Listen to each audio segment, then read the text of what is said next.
So hello everyone. তো আমরা এখন একটা নিউমেরিক্যাল প্রবলেম সলভ করব।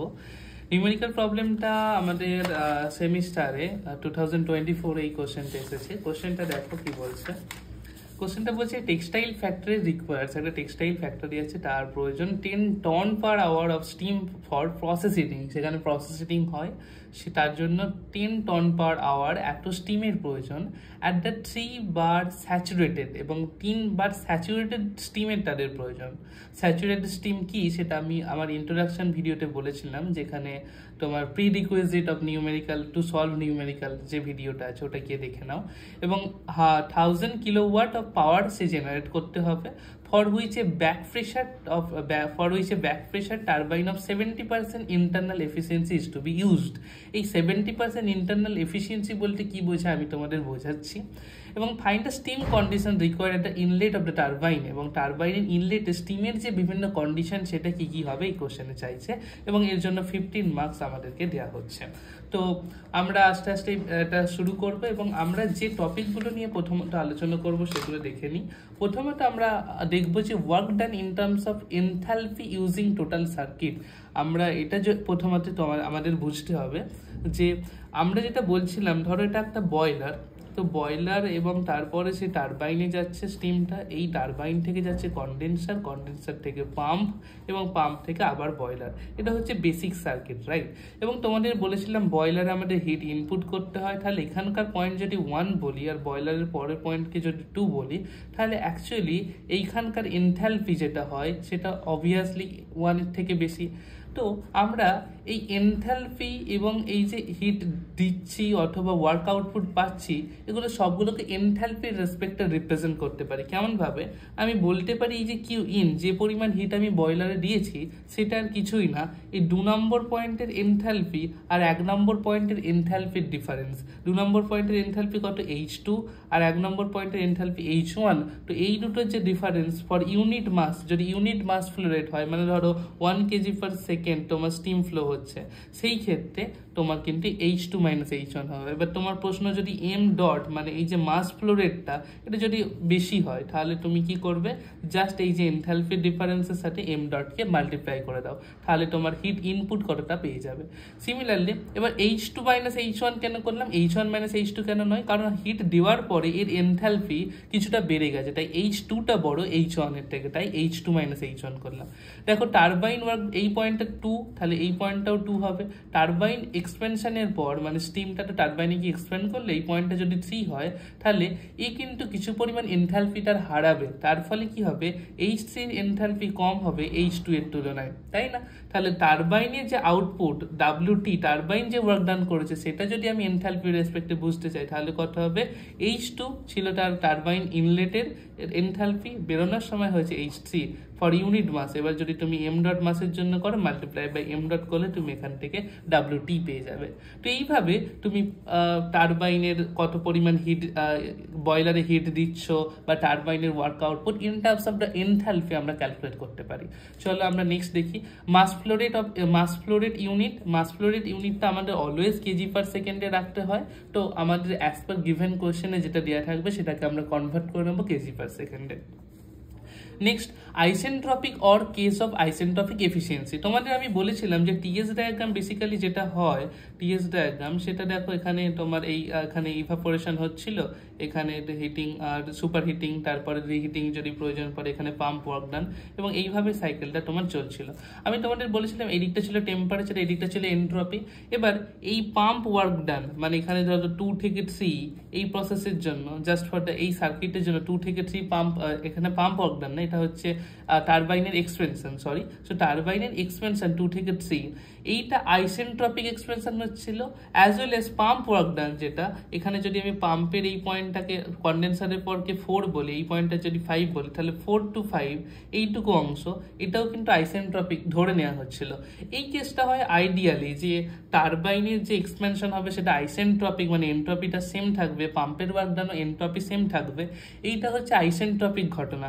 কিন্তু অ্যাকচুয়ালিটা হয় না, সামান্য ডেভিয়েট করে হয়। তার মানে তো এই যে ডটেড লাইন দেখাচ্ছি, এইটা অ্যাকচুয়ালি এর আইসেন্ট্রপিক এক্সপেনশন না হয়ে সামান্য পরিমাণে আইসেন্ট্রপিক থেকে একটু ডেভিয়েট হয়ে যায়, তো তখন আইসেন্ট্রপিক এফিসিয়েন্সি বলে দেওয়া থাকে, যেটা আমরা এই কোশ্চেনের ক্ষেত্রেও দেখে থাকবো।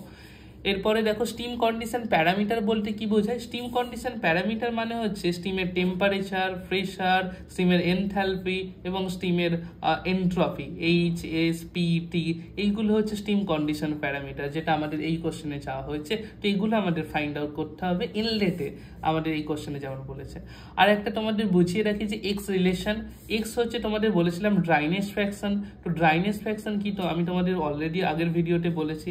তো এই ড্রাইনেস ফ্র্যাকশন আর প্রত্যেকটা যে আমাদের প্রপার্টি, এনি প্রপার্টি, যে কোনো প্রপার্টি যদি ওয়াই হয়, এটাকে ড্রাইনেস ফ্র্যাকশনের রেসপেক্টে একটা রিলেশনশিপ আছে, সেটা হচ্ছে YF প্লাস XYFG। তুমি বলবে এই YF আর YFG এই টার্মগুলো আবার কোথা থেকে এলো। দেখো, আমি যদি এনথ্যালপির কথা বলি, এই ওয়াই প্রপার্টির বদলে আমি যদি এনথ্যালপি প্রপার্টি নিই আর এন্ট্রপি প্রপার্টি নিই, তাহলে H ইকুয়াল কি পাবো, HF প্লাস XHFG। এবার এই H আর এই H হচ্ছে কোনো একটা পয়েন্ট, লেটস সে 1 নম্বর পয়েন্টের এনথ্যালপি। এবার এই 1 নম্বর পয়েন্টের এনথ্যালপিকে এইভাবে লেখা যায় যে X হচ্ছে যেখানে ড্রাইনেস ফ্র্যাকশন, তোমার যদি ড্রাইনেস ফ্র্যাকশন জানা থাকে, HF হচ্ছে তোমাকে বলেছিলাম যে ফ্লুইডের জন্য, ফ্লুইড মানে তুমি লিকুইড মনে রাখবে, F ফর লিকুইড মনে রাখবে, তাহলে লিকুইড স্টেট অবস্থায় এই কোরেসপন্ডিং প্রেসার, লেটস সে ধরো এই কোশ্চেনের জন্য যদি 3 বার প্রেসার বলে দেওয়া থাকে, তাহলে 3 বার প্রেসারের রেসপেক্টে এই পয়েন্টে তুমি স্টিম টেবিল থেকে HF এর ভ্যালু পাবে অ্যাজ ওয়েল অ্যাজ HFG এর ভ্যালু পাবে। HG কি ছিল, HG ছিল গ্যাসিয়াস স্টেট মানে স্টিম অবস্থায় থাকা, আর HF হচ্ছে লিকুইড স্টেট মানে ওয়াটার অবস্থায় থাকা। HF আর HFG এর ভ্যালু পাবে, সেখান থেকে তুমি টোটাল এনথ্যালপি পেয়ে যাবে সেই পয়েন্টের। তাহলে যে কোনো প্রপার্টিকে H equal to HF plus XHFG লিখতে পারো, অথবা S কোনো একটা পয়েন্টের এন্ট্রপি, সেটা equal to SF plus XSFG, তুমি এটা কিন্তু লিখতে পারো। তো চলো আমরা এই সলিউশনটা শুরু করি এই পার্টিকুলার ম্যাথের। দেখো কোশ্চেনটা কি বলেছিল, আমি তোমাদের জন্য একটু রিক্যাপ করিয়ে দিই কোশ্চেনটা কি ছিল। বলছে 10 টন পার আওয়ার এবং 3 বার স্যাচুরেটেড স্টিম তোমার দরকার এবং 1000 কিলোওয়াট পাওয়ারও জেনারেট করতে হবে এবং 70% ইন্টারনাল এফিসিয়েন্সি আছে। দেখো তাহলে 10 টন পার আওয়ার, তো প্রথমত আমরা যেটা করলাম, এই যে মাস ফ্লো রেটকে আমাদের কেজি পার সেকেন্ড আনতে হবে, তাহলে 1 টন সময় মানে 1000 কেজি, তাহলে আমি 10কে 1000 দিয়ে গুণ করলাম এবং পার আওয়ার ছিল বলে আমরা এটা সেকেন্ডে করার জন্য 3600 সেকেন্ড করে নিলাম, তাহলে এটা ডিভাইড করে আমি m ডট পেয়ে গেলাম। এবং 3 বার প্রেসারের কথা বলছে, তাই আমি খাতায় 3 বার প্রেসারের কথাটা লিখে নিয়েছি। এবং আমাদের দেখো কোশ্চেনে যেটা চেয়েছিল আউটপুট পাওয়ার, সেটা হচ্ছে 1000 কিলোওয়াট। এবার আমি তোমাদের বলেছিলাম যে আউটপুট পাওয়ার তুমি এখান থেকে পাবে কোথা থেকে, না শুধুমাত্র টারবাইনের এক্সপ্যানশন থেকে আউটপুট পাওয়ার পাবে। এবং টারবাইনের এক্সপ্যানশন, সেটাকে যদি আমি WT ধরি, তাহলে WT সমান কি হবে, যে 1 নম্বর পয়েন্টের এনথ্যালপি এবং 2 নম্বর পয়েন্ট, 2 নম্বর অরিজিনালি পয়েন্ট অ্যাকচুয়ালি কোথায় হয়েছে, এই পয়েন্ট 2, এই পয়েন্টটা হচ্ছে 2 আর এইটা হচ্ছে 2s, যেটা আইডিয়ালি হলে হতো। এইটা হচ্ছে পয়েন্ট 2 যেটা অ্যাকচুয়ালি হয়েছে, আর আইডিয়ালি যদি হতো আইসেন্ট্রপিক হতো, এনট্রপি সেম থাকতো, লাইনটা স্টেট থাকতো, তাহলে 2s হতো আইডিয়ালি ঘটনা, আর অ্যাকচুয়ালি হচ্ছে পয়েন্ট 2। তাহলে 1 to 2 এর এনথ্যালপির ডিফারেন্স আমি যদি করি এবং সেটাকে যদি মাস ফ্লো রেট দিয়ে গুণ করি, তাহলে আমি টারবাইন ওয়ার্ক ডান পেয়ে যাব। তাহলে WT ইকুয়াল টু অ্যাকচুয়ালি কি হওয়া উচিত, m dot into H1 minus H2, এবং সেটাই আমাদের কোশ্চেনে গিভেন আছে যে আমাদের 1000 কিলোওয়াট পাওয়ার জেনারেট হচ্ছে। তাহলে এখান থেকে আমি কি পাবো, দেখো m ডটের ভ্যালু আমার জানা, এখান থেকে আমি ক্যালকুলেট করেছি। আচ্ছা, H1 H2 আমি বার করে নিচ্ছি এটা থেকে, যে WT আমার অলরেডি জানা, তাহলে H1 মাইনাস H2 কি পাবো, WT by m dot, WT এর ভ্যালু 1000 কিলোওয়াট, m ডটের ভ্যালু আমি এখান থেকে বসিয়েছি। তাহলে H1 মাইনাস H2 মানে এই 1 নম্বর পয়েন্ট আর 2 নম্বর অ্যাকচুয়াল পয়েন্টের যে এনথ্যালপি ডিফারেন্স, সেটা পেলাম 360 কিলোজুল পার কেজি, 360 কিলোজুল পার কেজি। এবার আমরা দেখব H1 আর H2। এবার H2 এই পয়েন্টের আমার প্রেসার জানা, প্রেসার কত বলে দেওয়া ছিল, 3 বার প্রেসার বলে দেওয়া ছিল। তাহলে আমরা স্টিম টেবিলে যেতে পারি এবং স্টিম টেবিলে গিয়ে 3 বার প্রেসারের কোরেসপন্ডিং H2 দেখতে পারি। এবার এই দেখো, আমি যদি 3 বার প্রেসারে যাই, দেখো এটা হচ্ছে স্টিম টেবিল। তো স্টিম টেবিল কিভাবে দেখতে হয় আমি আগের নিউমেরিক্যালেও দেখিয়েছিলাম। তো এটা স্টিম টেবিল, স্টিম টেবিলের উপরে saturated water and steam temperature table এবং প্রেসার টেবিল। আমার এখন দরকার প্রেসার টেবিল, তো এই জন্য আমি স্যাচুরেটেড প্রেসার টেবিলে চলে যাচ্ছি এবং স্যাচুরেটেড স্টিম আমার এই কোশ্চেনের ক্ষেত্রে বলে দেওয়া আছে, তো সেই জন্য আমি স্যাচুরেটেড টেবিলে যাচ্ছি এবং প্রেসার টেবিলে গিয়ে আমার কত দেখো এইদিকে বার প্রেসার আছে বারে, তাহলে আমাকে 3 বারে যেতে হবে। তো 3 বারে যাওয়ার জন্য আমি এইখানে দেখতে পাচ্ছি এইখানে 3 বার আছে। তো 3 বারের করেসপন্ডিং আমার কি চাই, আমার এই 2 নম্বর পয়েন্টের এনথালপি চাই। এবার 2 নম্বর পয়েন্টে এটা হচ্ছে টারবাইনের এক্সপেনশন হয়ে যাওয়ার পর পয়েন্ট। এবার এই পয়েন্টে এটা স্টিম আছে না ওয়াটার আছে, দেখো টারবাইনের এক্সপেনশন পরেও স্টিমটা কিন্তু স্টিমই আছে, কিন্তু তার এনথালপি কিছুটা কমেছে, এখনো কনডেনসেশন করা হয়নি যে ওটা লিকুইডে পরিণত হয়ে যাবে। তার মানে এই 2 নম্বর পয়েন্টে যে জিনিসটা আছে সেটা হচ্ছে স্টিম, মানে সেটা হচ্ছে গ্যাসিয়াস ফর্মে আছে, তাই এই পয়েন্টের যে এনথালপির H2 সেটা হবে Hg নট Hf। কেন Hg হলো, কারণ গ্যাসিয়াসে আছে। তাহলে আমি 3 বারের করেসপন্ডিং আমি Hg ফাইন্ড আউট করব। Hg এর ভ্যালু দেখো 2724.7, তাহলে 2724.7 এত কিলোজুল পার কেজি আমার হয়ে যাবে এখানকার এনথালপি। তাহলে এখানে H2 = Hg, কেন Hg আমি তোমাদের বললাম সেটা এখান থেকে বার করতে পারলাম। এবার দেখো H1 - H2 ডিফারেন্স দ্বারা, এবং H2 আমি স্টিম টেবিল থেকে পেয়েছি, তাহলে H1 পেয়ে যাবো। H1 সমান কি হবে 360 + H2, তাহলে 360 + H2 করলাম। 1 নম্বর পয়েন্টের যে এই পয়েন্টের আমার এনথালপি পাওয়া গেল। আমার কি চেয়েছিল অ্যান্সারে, যে আমার স্টিম কন্ডিশন প্যারামিটার, তাহলে স্টিম কন্ডিশন প্যারামিটার মানে আমার কি চাই H1 1 নম্বর পয়েন্ট, টারবাইন ইনলেট যখন ঢুকছে তার স্টিমের প্যারামিটারগুলো চেয়েছিল। ইনলেট কোথায় না 1 নম্বর পয়েন্টে, তাহলে 1 নম্বর পয়েন্টের এনথালপি, 1 নম্বর পয়েন্টের এন্ট্রপি, 1 নম্বর পয়েন্টের প্রেসার, 1 নম্বর পয়েন্টের টেম্পারেচার, এই 4টে ডাটা আমার চাই। তাহলে আমি ফার্স্ট অ্যান্সার পেয়ে গেলাম 1 নম্বর পয়েন্টের এনথালপি H1। এবার দেখো, এবার আমরা যদি আইডিয়ালি ভাবি একটু, তাহলে H1 - H2s এটা হতো আইডিয়াল এক্সপ্যানশনটা, যেটা অ্যাকচুয়ালি H1 - H2 হয়েছে, কিন্তু আইডিয়ালি ভাবলে H1 - H2s হতো। তার জন্য আমাদের কোশ্চেনে কিন্তু একটা এফিসিয়েন্সির কথা বলে দেওয়া ছিল। দেখো কত এফিসিয়েন্সি না 70% internal efficiency is to be use.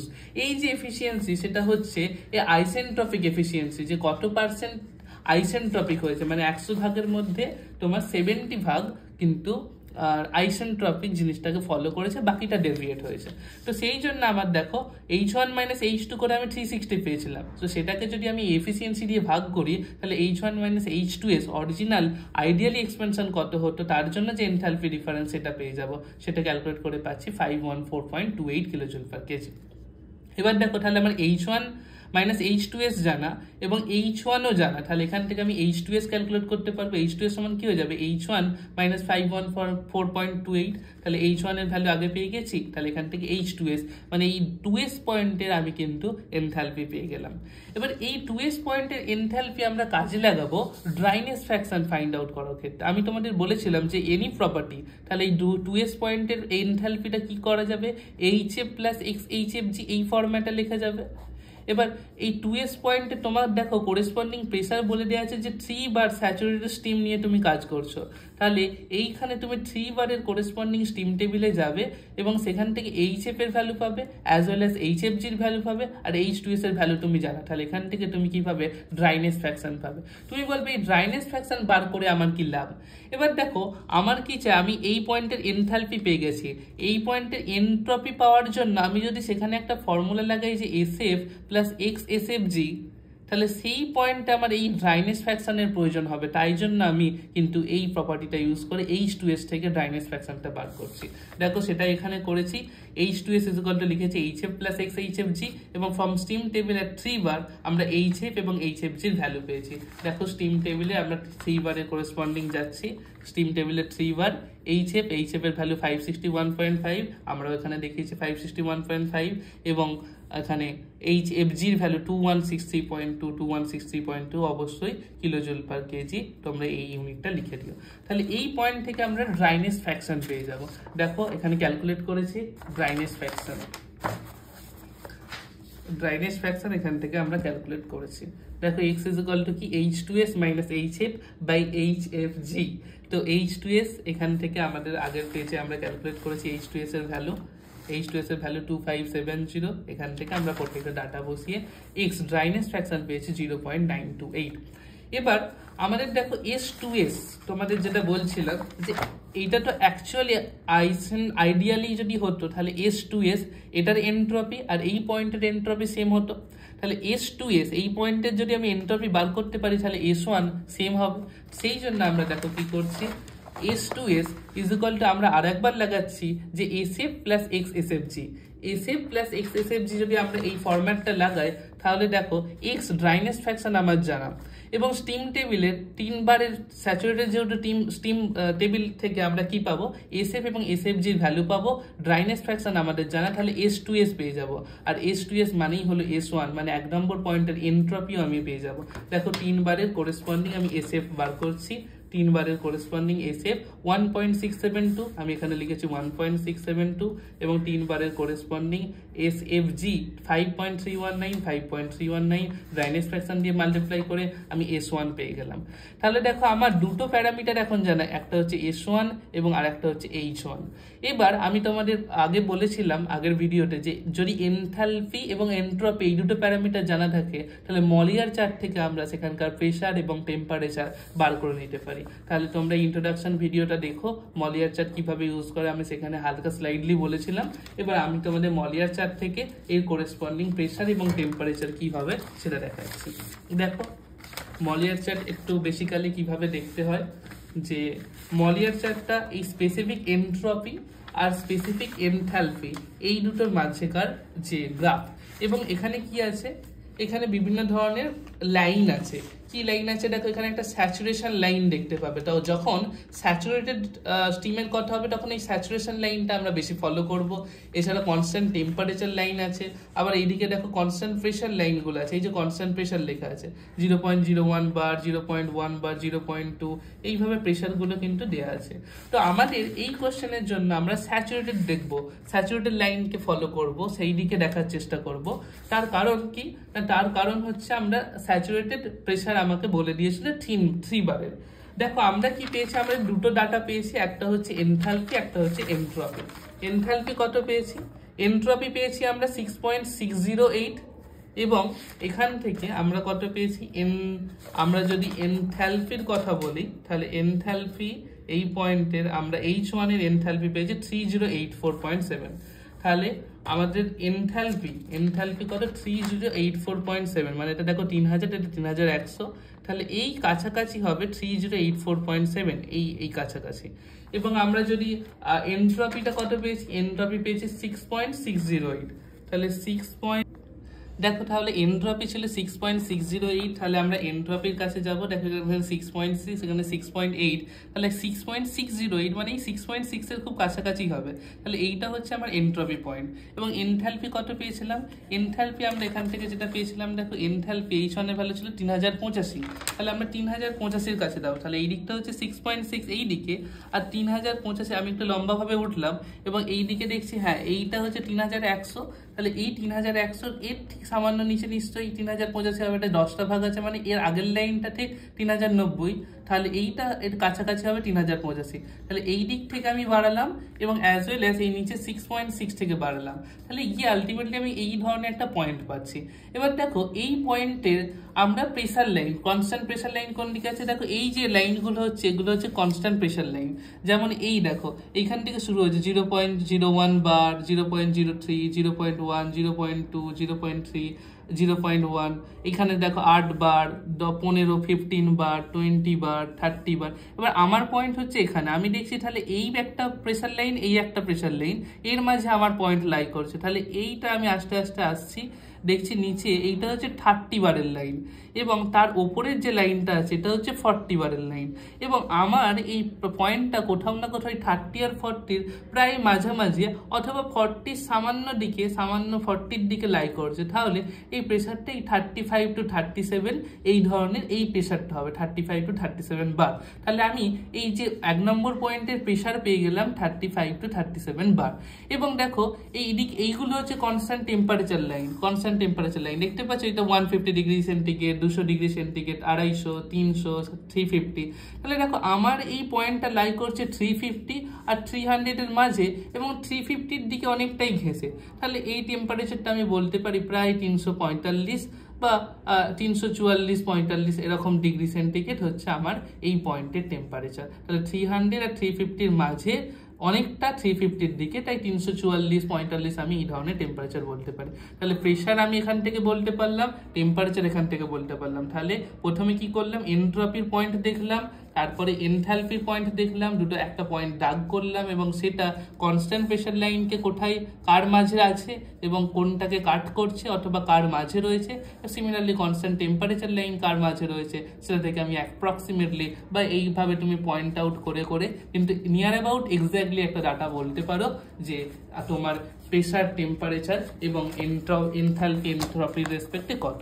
তাহলে দেখো প্রেশার আমার কত হলো, নিয়ার অ্যাবাউট 35 to 37 বার, এবং এখান থেকে আমি টেম্পারেচার পেলাম 344 ডিগ্রি সেন্টিগ্রেড নিয়ার অ্যাবাউট। তো এখান থেকে তো আশা করছি তোমরা এই ভিডিওটা, এই টপিকটা বুঝতে পেরেছো, এবং চলো নেক্সট ভিডিওতে দেখা হবে।